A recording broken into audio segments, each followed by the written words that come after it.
Supreme court మాజీ ప్రధాన న్యాయమూర్తి జస్టిస్ డివై చంద్రచూడ్పై శివసేన నేత సంజయ్ రౌత్ సంచలన ఆరోపణలు చేశారు.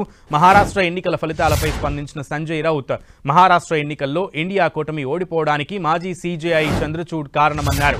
గతంలో ఎమ్మెల్యేల అనర్హత పిటిషన్లపై సరైన నిర్ణయం తీసుకోకుండా జస్టిస్ చంద్రచూడ్ ఆలస్యం చేశారని అన్నారు.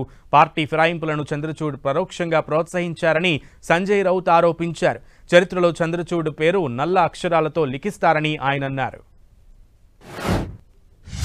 निकाल आधीच ठरलेला होता, फक्त मतदान करून घेतलं. निकाल आधीच ठरवला होता, फक्त मतदान होऊ दिलं. तरीही या सगळ्याला जर जबाबदार कोणी असेल या महाराष्ट्रातल्या घडामोडींना ते सरन्यायाधीश डीवाय चंद्रचूड. देशाचं सुप्रीम कोर्ट ज्यांनी वेळेत निर्णय द्यायला हवा होता, आमदार अपात्रते त्या संदर्भात मग तुम्ही कशा करता बसलेला? 2.5-3 वर्ष तुम्ही निर्णय देत नसाल तर तुम्ही खुर्च्या कशा करता उभवताय?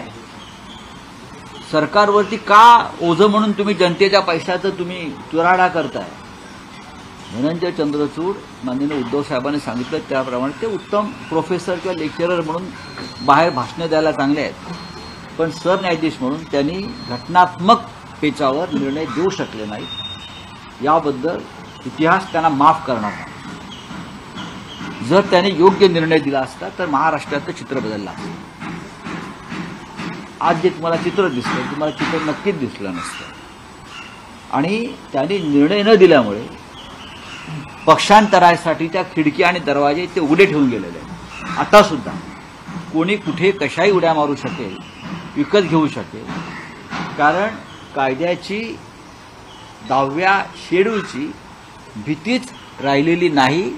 आणि न्यायमूर्तींनीच ती भीती घालवली की तुम्ही खुशाल पक्षांतर करा, आम्ही इथे बसलेलो आहोत. या सगळ्या घटनेला आणि दुर्घटनेला जस्टिस चंद्रचूड हे जबाबदार आहेत आणि इतिहासात त्यांचं नाव काळ्या कुट्ट अक्षरात लिहिलं जाईल हे मी सांगतो.